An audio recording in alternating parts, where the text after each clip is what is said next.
क्या भारत जोड़ो यात्रा के 100 दिन पूरे होने पर राहुल गांधी जी मस्त सुनिधि चौहान के गीत सुने। अभी क्रिसमस की छुट्टी लगने वाली उस यात्रा में वो छुट्टी को मनाएं।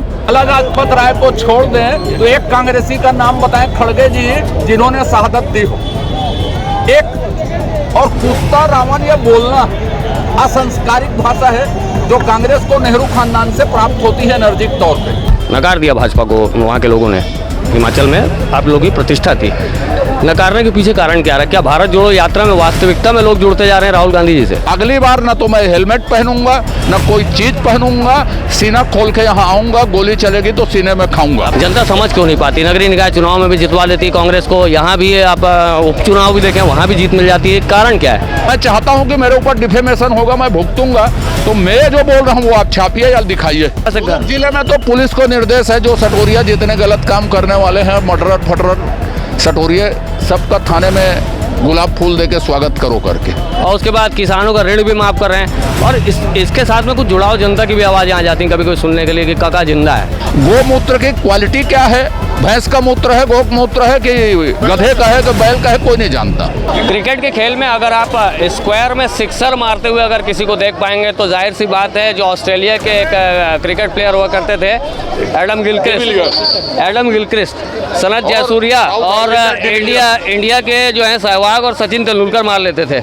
अभी ये क्रिकेट की बात इसलिए करनी पड़ रही क्योंकि आप क्रिकेटर टाइप के दिख रहे थे, आज आप हेलमेट पहन के बैठे थे, इसके पीछे कारण क्या है? थोड़ा सा क्रिकेट वहाँ से इसलिए स्टार्ट किया हूँ मैं इस जिले के निवासी माननीय मुख्यमंत्री और उनके अनुचर मंत्रियों को, जिसमें गृह मंत्री भी शामिल हैं, उनके अंधभक्त, उनके चरण सेवकों को बताना चाहता हूं कि दुर्ग जिले की कानून व्यवस्था की स्थिति ये है कि विधायक विपक्ष का यदि है तो वो सुरक्षित नहीं है। उनकी सभा में पत्थर चलते हैं, तो मैंने एक विरोध दर्ज किया। अगली बार ना तो मैं हेलमेट पहनूंगा, ना कोई चीज पहनूंगा, सीना खोल के यहाँ आऊंगा, गोली चलेगी तो सीने में खाऊंगा। आपने कहा मंच में कि ऐसी कोई गोली नहीं बनी है जो 56 इंच के सीने को चीर दे, तो क्या कहना है इस विषय में? और क्या पत्थर से इतना डर लग गया कि हेलमेट पहनना पड़ गया? विरोध दर्ज किया और गोली ऐसी कोई बनी नहीं है, वो चलेगी यहाँ, और मैं आपके पास ऐसी बात करते मिलूंगा। भूपेश बघेल के राज में उनको दुनिया में गोली नहीं मिलेगी अभी। अच्छा, जैसे जो मिलेगी वो खाएंगे ना और बच के आएंगे। जैसे क्रिकेट की भाषा में बात करें, जो छत्तीसगढ़ में अभी चुनावी प्रवेश होते हैं, नगरीय निकाय चुनाव हुए या विधानसभा हुए या उपचुनाव हुए, उनमें वहाँ भी दहाड़ के आप लोग समझाते हैं, पब्लिक को बताते हैं कि आपके साथ कांग्रेस की सरकार ये कर रही है, वो कर रही है, जनता समझ क्यों नहीं पाती? नगरीय निकाय चुनाव में भी जितवा देती है कांग्रेस को, यहाँ भी आप उपचुनाव भी देखें वहाँ भी जीत मिल जाती है, कारण क्या है? नगरीय निकाय या उपचुनाव, इसके मुद्दे और पैरामीटर दूसरे होते हैं, समझ रहे हैं? अब आम चुनाव आ रहा है साहब, हम 6 महीने पहले पूरा चुनाव हारे थे और 6 महीने बाद 56% वोट लेकर 9 सीट जीते छत्तीसगढ़ में। यही कार्यकर्ता, यही छत्तीसगढ़, यही भूपेश बघेल मुख्यमंत्री। चुनौती स्वीकार ली हमने, 7 में से 1 काट देंगे, उसका बचेगा 7। आप कहते हैं लगातार कि कांग्रेस सरकार के पास में फंड नहीं है, उधारी में सरकार चल रही है, और इसको कैसे प्रमाणित करेंगे? जैसे वो तो कहते हैं कि गोबर खरीद रहे हैं। विधानसभा को उत्तर भेज देता हूँ, प्रश्न के उत्तर भेज देता हूँ। 1,39,000 करोड़ रुपया का कर्जा है, कर्जा भर लेने वाली सरकार है, और क्या करती है? वहाँ से जो जवाब आता है, जो जैसे भूपेश जी की भी आम सभा जवाब आता है, तो हम गोबर भी खरीद रहे हैं, हम न्याय धन योजना भी ला रहे हैं, 2500 रुपये भी दे रहे हैं, और उसके बाद किसानों का ऋण भी माफ़ कर रहे हैं। और इसके साथ में कुछ जुड़ाव जनता की भी आवाज़ें आ जाती हैं कभी कोई सुनने के लिए कि काका जिंदा है। कर्ज माफ़ी जितनी हुई है, और कांग्रेस का घोषणा पत्र एक आप पढ़िए, मैं आपको ड्यूटी देता हूँ। धान खरीदी का हिसाब किताब अभी आपने सुना है पुरंदर मिश्रा जी से। गोबर खरीदने का कोई सिस्टम नहीं है। यदि 38 करोड़ 380 करोड़ जितना वो बताते हैं ना, समझ लो वो करप्शन में गया, उसका कोई भौतिक सत्यापन कहीं पे नहीं हुआ। जो खाद जबरदस्ती 3 बोरा प्रति एकड़ दी जा रही थी, आज की तारीख तक किसानों को खाद नहीं मिली। समझ रहे हो कि नहीं समझ रहे? तो उसका कहीं कोई भौतिक सत्यापन नहीं हुआ। एक ने चेक काटा, बी को दे दिया, हो गया गोबर खरीदी। गोमूत्र की क्वालिटी क्या है? भैंस का मूत्र है, गौ मूत्र है कि गधे का है कि बैल का है, कोई नहीं जानता। चावल में डंडी कैसे मारते हैं? जो बता रहे हैं नीचे से कैंची मार देते हैं, उसके बाद में चावल निकाल लेते हैं। तो प्रेस वाले हैं साहब, मेरे से ज़्यादा जानते हैं। आप ज़्यादा जानते हैं, आप ज़्यादा बेहतर बता पाए। हर स्टेशन में चावल निकाले जा रहे हैं, गरीबों के चावल को खाए जा रहे हैं उस वजह से। आप लगातार अपने मंच से महादेव आईडी की भी बात उठाते आ रहे हैं, लगातार कह रहे हैं कि जुआ सट्टा में सरकार ने डुबो दिया है सबको, तो क्या कहना है इसको कि क्या किस तरह से जिले में तो पुलिस को निर्देश है, जो सटोरिया जितने गलत काम करने वाले हैं, मर्डरर फटरर सटोरिये, सबका थाने में गुलाब फूल दे के स्वागत करो करके और कार्रवाई किए उनके कहने पर या उनके खिलाफ कार्रवाई किए तो समझ लो भिलाई में एक थाना है, वहाँ टीआई 4 महीने में बदल जाता है। समझ रहे हो ना? क्यों बदल जाता है? अरे चलिए उसको भी बोल डालिए आज, आप सब बोल डालते हैं, बोलिए। नहीं तो यहाँ बदल जाएंगे, क्योंकि संरक्षण देना है, कोई जनता का काम नहीं करना है। जनता काम करने की कोशिश की तो उसको बदल दिया गया। उनका काम है कि आपको माफिया को संरक्षण देना है, हर तरह के माफिया को। एक चीज़ आपने मन से ये भी उठाई थी कि मीडिया वाले कुछ बात को पूरी नहीं रख पाते, हम आपकी बात पूरी ये इंटरव्यू अनकट जाएगा, तो मीडिया वाले क्या दबे हुए हैं, ऐसा लगता है आपको कहीं? मीडिया के ऊपर मैं सीधे आरोप तो नहीं लगाता, लेकिन मैं इस बात से दुखी हूँ कि मेरी बात को आप एज इट इज प्रस्तुत कीजिए, मेरे ऊपर मानहानि होगी तो मैं भुगतूंगा, पर मेरे बात को या मेरे कथन को आप अपने ढंग से लिखते हैं तो फिर मेरा भाव विकृत हो। आप जो बोल रहे हैं इलेक्ट्रॉनिक मीडिया है, दसों जगह ऐसे हुआ कि अपनी बात जोड़ देते हैं तो बात विकृत हो जाती है। मैं चाहता हूं कि मेरे ऊपर डिफेमेशन होगा, मैं भुगतूंगा, तो मैं जो बोल रहा हूं वो आप छापिए या दिखाइए।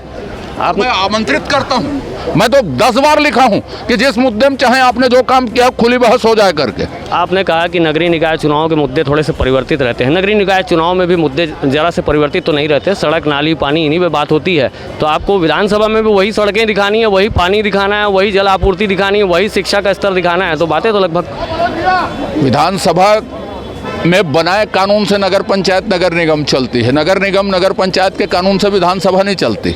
समझ रहे ना? बेसिक अंतर बहुत है। उसके टैक्सेशन की व्यवस्था हम बजट से करते हैं, ये अपने बजट से राज्य सरकार के लिए व्यवस्था नहीं करते, इसलिए बड़ा अंतर है दोनों के नेचर में, चुनाव के स्वभाव में। अच्छा, भारत जोड़ो यात्रा को अभी जैसे हिमाचल में जीत हुई है कांग्रेस की, नकार दिया भाजपा को वहाँ के लोगों ने, हिमाचल में आप लोगों की प्रतिष्ठा थी, नकारने के पीछे कारण क्या रहा? क्या भारत जोड़ो यात्रा में वास्तविकता में लोग जुड़ते जा रहे हैं राहुल गांधी जी से? कोई नकारा नहीं गया साहब, 36,000 वोट का अंतर है। कितने वोट का?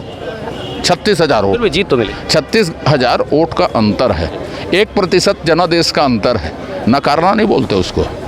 ठीक है, संख्या बल में वो आगे आ गए, बस इतना ही है। चाइना में जो अभी स्थितियां बन रही हैं उसमें समय समय पर राहुल गांधी जी के भी बयान आ रहे हैं, और उसके बाद में जो अभी कर्नाटक में स्थिति बनी, प्रदेश अध्यक्ष जी का, राष्ट्रीय अध्यक्ष जी का, माफ़ करिएगा, उनके बयान आए हैं, स्टेटमेंट आए हैं, तो उसको देखते हुए क्या लगता है? जो वीर सावरकर जी थे, सवाल वीर सावरकर जी जो थे, आप लोग उनको स्वतंत्रता संग्राम सेनानी बताते हैं, वो कहते हैं कि उन्होंने अंग्रेज़ों की वफादारी करी, तो इसको बीच का अंतर कैसे निकालेगी जनता, कैसे समझ पाए आपकी और उनकी बातों को? कांग्रेस यात्रा पे क्या भारत जोड़ो यात्रा के 100 दिन पूरे होने पर राहुल गांधी जी मस्त सुनिधि चौहान के गीत सुने। अभी क्रिसमस की छुट्टी लगने वाली उस यात्रा में उस छुट्टी को मनाएं। देश की रक्षा की चिंता मोदी जी कर लेंगे। समझ रहे हो साहब आप? उनके राष्ट्रीय अध्यक्ष वीर सावरकर के बारे में इतने चिंतित कांग्रेसी क्यों रहते हैं ये बताओ? आप वीर सावरकर जी को पढ़िए ना, नेहरू जी को भी पढ़िए। तो उनको पढ़ाई की किताब क्यों नहीं समझ आती है? सुनिए तो, यदि वो सावरकर जी के लिए नहीं कहेंगे तो बचेंगे कैसे वो?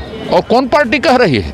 जो केरल में मुस्लिम लीग से समझौता करती है, महाराष्ट्र में शिवसेना से समझौता करती है, जो केरल में वामपंथियों से आमने सामने चुनाव लड़ती है, बंगाल में वामपंथियों के साथ मिलकर चुनाव लड़ती है, वो हमको आइडियोलॉजी बताएगी, वो हमको आइडियोलॉजी की बात करेगी। एक अंतिम सवाल है, ये जो ललकारना है, इस बेसिस पे जनता को जागृत करके चुनाव जीत पाएंगे, या फिर कुछ नई स्ट्रेटजी आएगी? जैसे अभी नया नया संगठन बन रहा है, नए नए क्लेवर के साथ में आप लोग उभर रहे हैं, साल भर पहले से मेहनत कर रहे हैं। अपनी बातचीत में कहा कि भारतीय जनता पार्टी सिर्फ चुनाव का इक्विपमेंट नहीं है, ये समाज में परिवर्तन लाने का, राष्ट्र के गौरव को सामने रख के काम करती है, और 24x7x365 करती है। ये कांग्रेस की तरह प्रवासी पक्षी नहीं, हम चुनाव के समय आ जाएं, हम 24 घंटे मैदान में रहते। सवाल क्रिकेट से एक लास्ट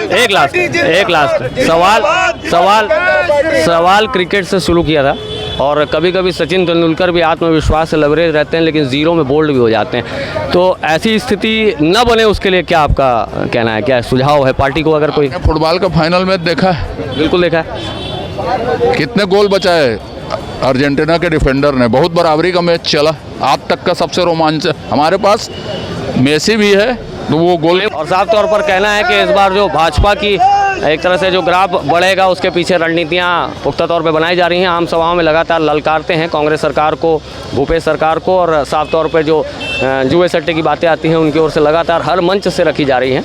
देखना होगा स्थितियां आगे क्या बनती हैं, अभी चुनाव में काफ़ी वक्त है, लेकिन जो भाजपा का प्रहार है वो लगातार जारी है।